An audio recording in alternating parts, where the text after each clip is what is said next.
KP கருப்பு நம்ம எல்லாரையும் விட்டு போயிட்டாரு. நல்லா இருந்தவரு திடீர்னு நம்ம எல்லாரையும் அழ வச்சுட்டு போயிட்டாரு.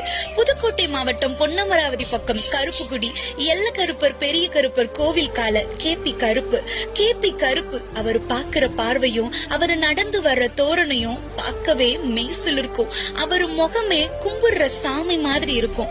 ஊரை காக்குற தெய்வத்தை கும்பிடுற சாமி மாதிரிதான் ஊரே இவரை சாமியா பார்த்தாங்க. டாடா ஏசிய முன்னாடி வச்சா போதும் அவரா அழகா ஏறி போயிற அழக பாக்குறதுக்கு காண கண்ணு பத்தாது.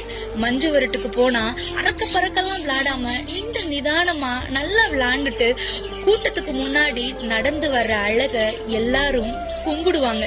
ஆனா இன்னைக்கு அவரோட உடலை எல்லாரும் கும்பிடுற நிலைமை வந்துருச்சு. நல்லா இருந்தாரு, திடீர்னு ஒரு வயிறு வீங்கி நம்ம எல்லாரையும் விட்டு போயிட்டாரு. அவ்வளவு ஒண்ணும் வயசாகல, 17-18 வயசுதான் இருக்கும். திடீர்னு வயிறு